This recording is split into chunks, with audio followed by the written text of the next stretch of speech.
น้ำมันไหลลงไปเลยนี่เนี่ยจะไหนกัน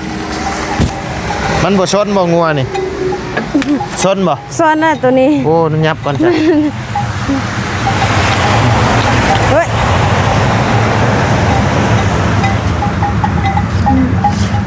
หยิบออก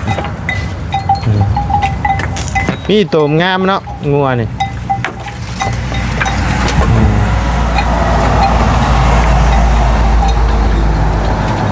มันอยากกินน้ำโอ้มันอยากกินน้ำเลยนะโอ้โอ้โอ้โอ้โอ้โอ้โอ้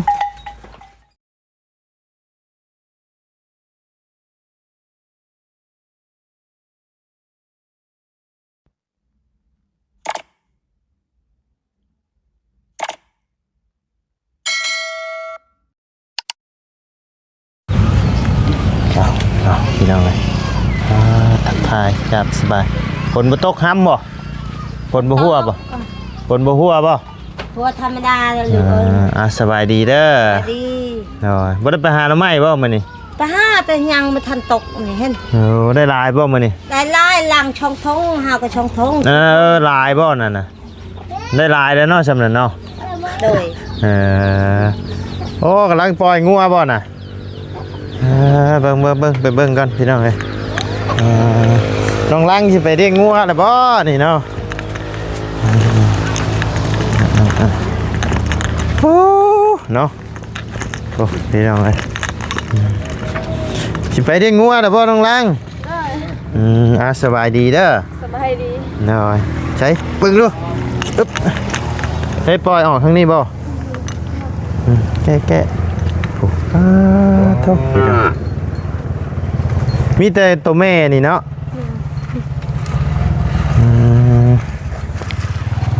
ไปก็ไปเปรี้ยวเลยไปผู้เดียว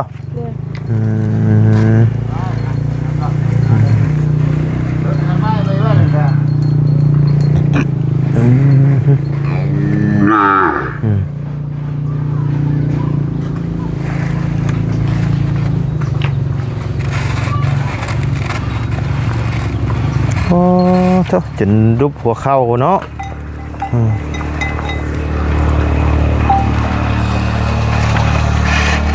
หีงอแต่ยามมันนี่แหละนี่เนาะหีงอแต่ยามมันเอางัวออกจากคอกนี่แล้วพี่น้องเลยอึ๊บ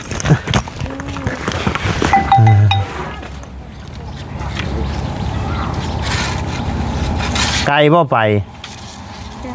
ไกลเนาะ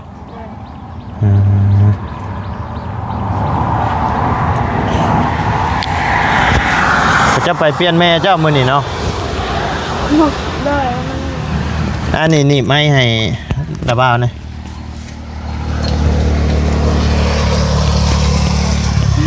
อึ๊บจะให้ตกน้ำเด้อได้ตกมันอยากออกนะ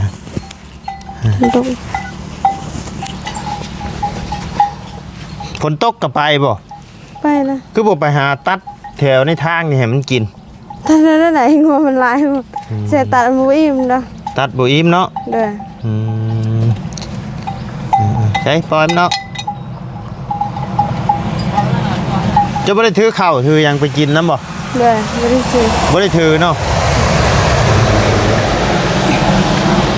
เด้อ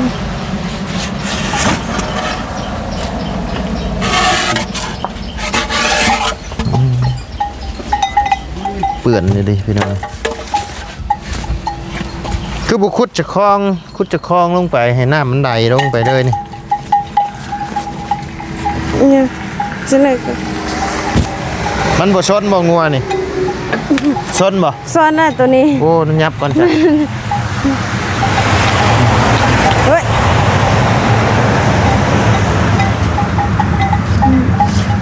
หยิบออกมีโตมงามเนาะงัวนี่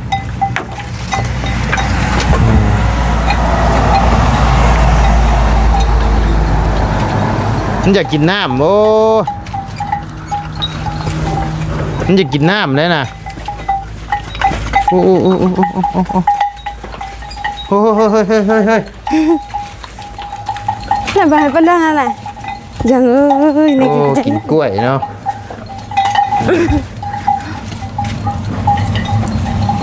ไปแล้ววันนี้เนาะ ไปเลย บ่ได้ถือยังไปน้ำบ่ เด้อ ก็เนาะไอ้ก็ข้าวกับน้ำก็บ่ได้ถือ ไม่ได้ถือ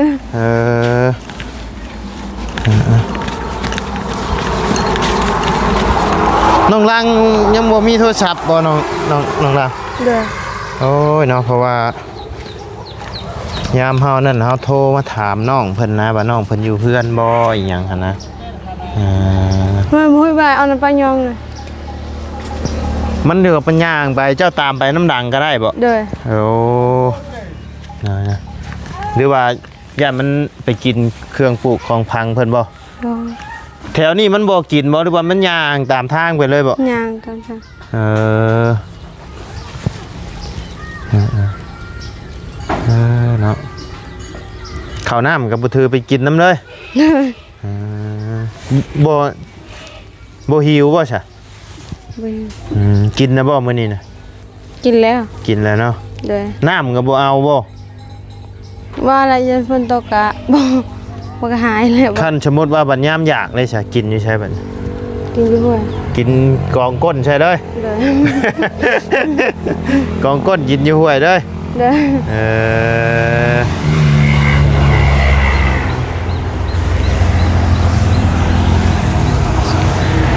เด้อ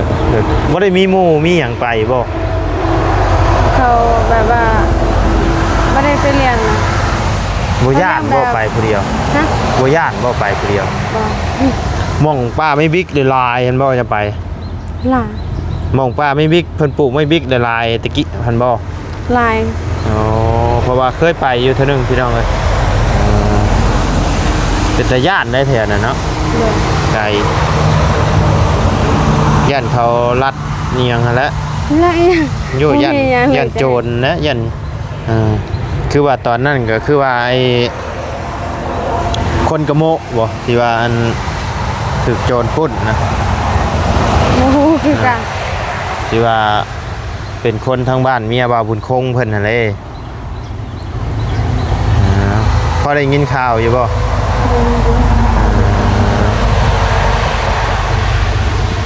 บ่ายคนจี้ปุ่นเอาโทรศัพท์บ่ทั้งเขา เขาบ่มีโทรศัพท์จะเพิ่นเนี่ย เห็นว่า เพิ่นเนี่ยเอาให้เพิ่น เอากระจ้องก็ให้ ปุ่นก็เอากระจ้องและให้เนาะ เด้อ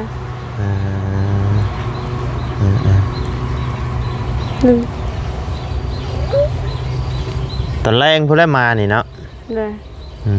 เมื่อวานนี่แม่ไปมื้อนี้จะไปเปลี่ยนแม่เนาะ เด้อ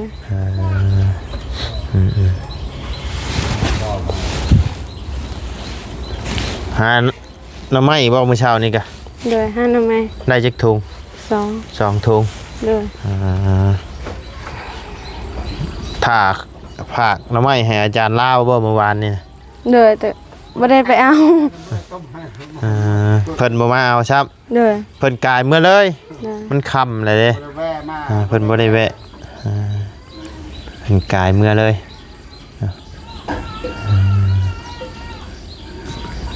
จะปล่อยไปได้นี่งัวมันบ่แวะหันแวะนี่บ่ใช่ แม่มันไปแล้วนะ อ๋อ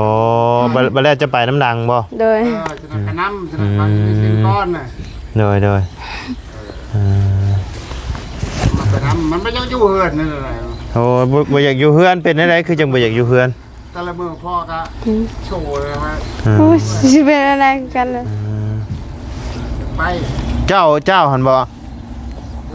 เจ้าเป็นหยังเจ้า เอาโชว์นะ มาพี่หาถามแน่ซะเป็นหยัง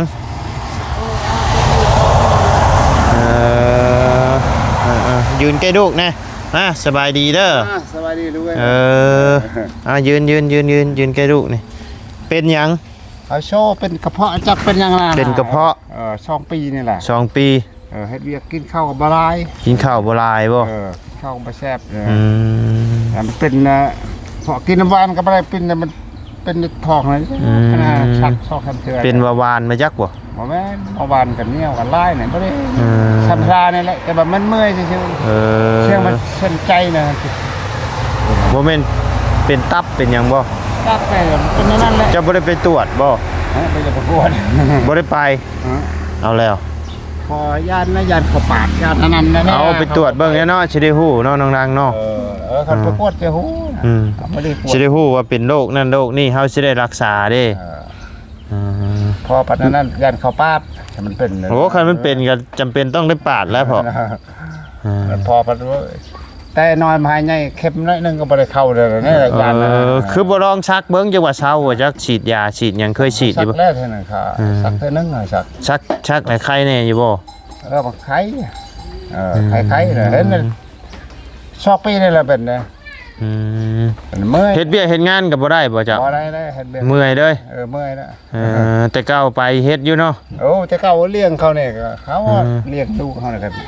เฮ็ดแล้วก็เมื่อยเลยนั่นเลี้ยงงัวบอกกับเขาเปลี่ยนเลยครับเลี้ยงงัวการเลี้ยงงัวมือนึงนี่มาบ่ฮอดเฮือนเลยนะ เจ้านะเมื่อยเด้แสดงว่าบ่ได้เฮ็ดเบี้ยเฮ็ดงานหยังเนาะเจ้าตอนนี้เนาะ ได้ เฮ็ดบ่ได้เนาะ เฮ็ดบ่ได้ ย่างไปหน่อยนึงเนี่ยมันเมื่อยมันบูบลงเลยบ่ นั่นน่ะ ใจ ใจมันใจสั่นเนาะเป็นโรคหัวใจพิวว่าจัก ทางก็โตก็ชัดไปคันมันไปนะอันนี้ลูกชายเขาตัดไม่ได้นะนี่ห่นช่องเครือแล้วก็นอนตุ้มรถนะเพื่อนนั่นแหละ เราก็จ้อยได้เราก็เนาะ โดนนั่นแหละบอกกันก็ได้ ผิวก็ค่ำลงเนาะยันเกี่ยวกับตับกับอย่างมาจักเป็นหน้าได้จักปีแล้ว เป็นน่ะ2 ปีเลย 2 ปีแล้วแต่ทำนี่แหละธรรมดานี่แหละ โดย ก็ฉันนี่แห้งก็บ่แห้งนั่นน่ะ เจ้าอายุจักปีแล้วเจ้า 51 ปี 58 51 โอ้ก็ถือว่ายังบ่เฒ่าเนาะ ยังอยู่คันบ่ได้เป็นพยาธิพยงก็ยังไม่แห้งอยู่ล่ะหมู่ก็ยังว่าไม่แห้ง แต่ว่าเฮาสุขภาพบ่แข็งแรงเนาะสุขภาพบ่แข็งแรงก็เลยร่างกายก็ทรุดโทรมลงเนาะและลูกสาวนี่แหละเดี่ยงบัดนี้เนาะเบิ่งแยงอ้าวนั่นเว้ย โดยยืนอยู่จังซี่ก็เมื่อยบ่ เมื่อยเลยคันเป็นชั่วโมงก็เมื่อยนะต้องนั่งนอนอย่างเดียวน อนจะได้ไงดื้นได้นึงถ้าเดี๋ยวนอนฮะนอนขึ้นนี่ก็นอนนั่นไม่ได้ไปเล่นนี่ไงแล้วกินข้าวก็มาหลายเพิ่นบ่ได้คลำอีหยังบ่ ไม่ได้คลำไม่หยังคือบ่ไปตรวจเบิ่งเฮาสิได้ฮู้โรคเด้แต่ว่าไม่รับคันมาไปตรวจกับเขาว่าตรวจเขาบอกในแนวนี้นะตังนะครับกับผมนี่นะในร้านไม่พอบ่สมัยนี้ประชิดชาวบ้านคุณยังไงนะไปแล้วล่ะโดยบ่ไปตรวจไปยังบ่รักษาบัดบ่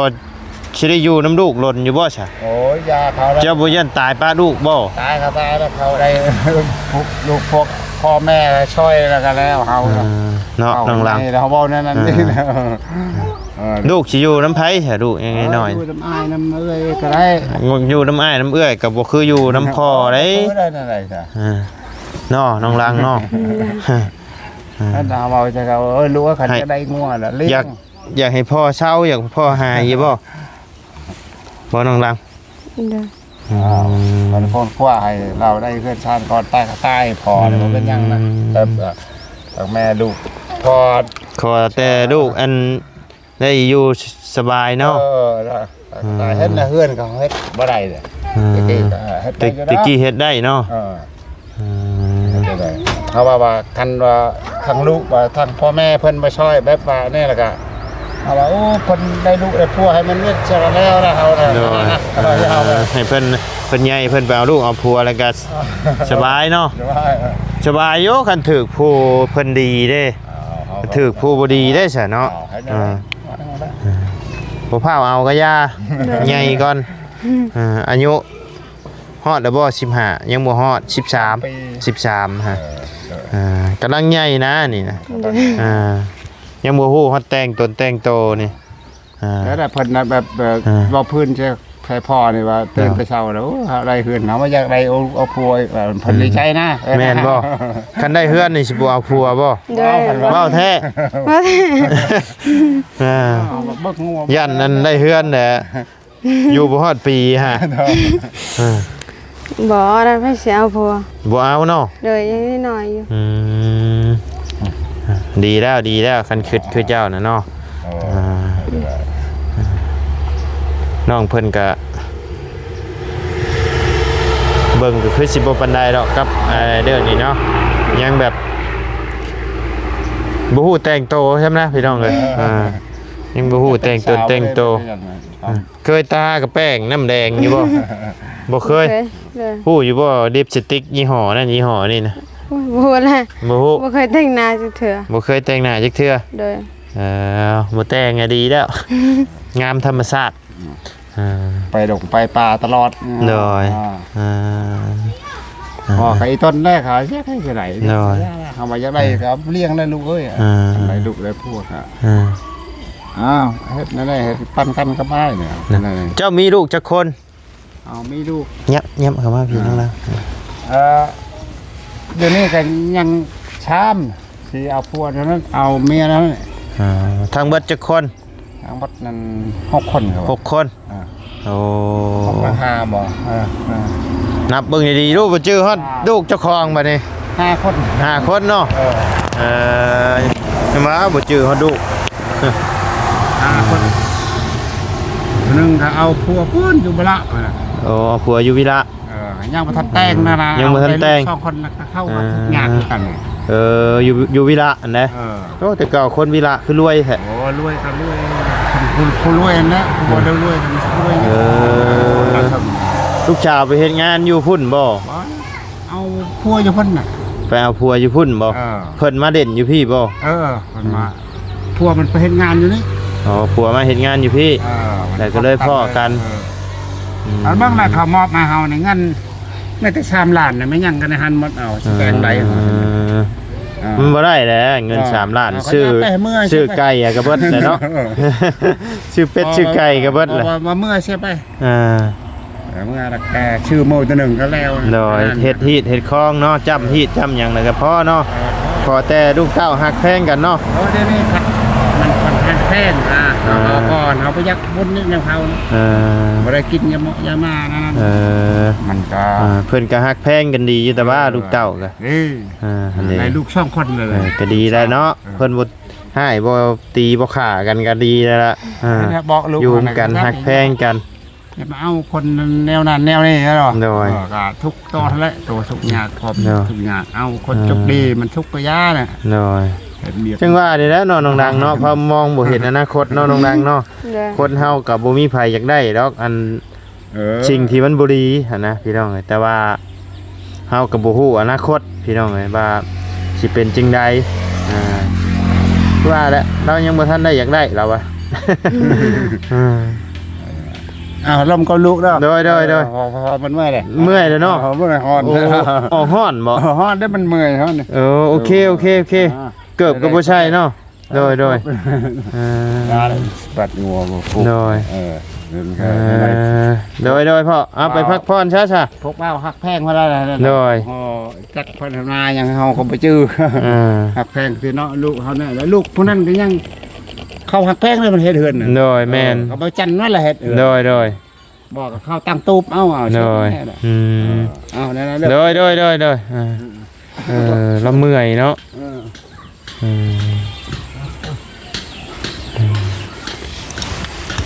มีแต่อยู่ในเฮือนในอย่างนี้เนาะทั้งพ่อเจ้าเนาะบ่ได้ไปทางใด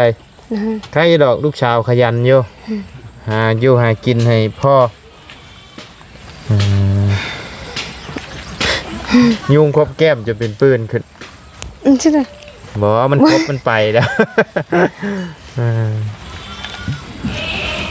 เราคิดคืนนิ่งน้ำงัวเราอยู่ประจักษ์ตอนนี้เนาะคิดคืนนิ่งน้ำงัวบ่อยากไปหางัวหรือบ่ป้าสาเดียวไอ้ระบ่าวสิเอาขนมให้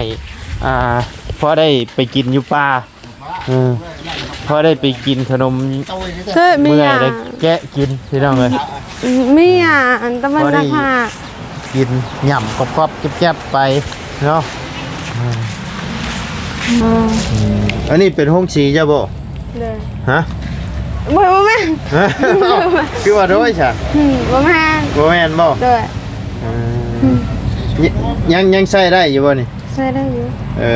บัดยามเฮามีข้าวแต่ละหลังคาก็มาสีอยู่นี่เอาเด้อขนมเด้อเอาไว้ไปกินในเลี้ยงงัวยามไม่เมื่อยพอได้แกะกินเอาน้ำไปกินน้ำเด้อข้างหน่อยแค่นขนมโย่บ่มีน้ำกินเด้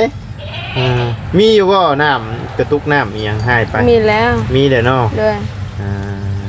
ถือน้ำไปน้ำได้บ่กินน้ำอยู่ใช่จะกินน้ำอยู่ใช่ถามเลยอยู่เพื่อนนี่กินน้ำได้ใช่ น้ำสำรวจ น้ำรวม เลย ตักน้ำก๊อกนี่บ่ เจาะ หรือว่าน้ำที่เพิ่นเจาะ เจาะ น้ำโอ้ได้กินอยู่หั่น เลย โอเคจะไปเบิ่งงัวเด้อบัดนี้เด้อ เลย แล้วว่ากะสิกลับก่อนบัดนี้เนาะไปเวียกไปงานต่อก่อนไปสบายดีเด้อน้องเด้อหน่อยมาแล้วว่าขอไม้เนี่ยโอเคป้าชาพี่น้องเอ้ยสำหรับคลิปนี้ทางบ่ไลก็สิได้ขอจบคลิปปิดคลิปลงไปเพียงสำนี้กันเด้อพี่น้องเด้อพบเจอกันคลิปหน้าเนาะขอบคุณพ่อแม่พี่น้องใน FC เบิร์ดคู่ทุกคนเนาะที่เข้ามาติดตามและรับชมทางช่องบ่ไลเนาะสำหรับคลิปนี้ลำลาแล้วพี่น้องสบายดีเด้อเนาะไปน้อง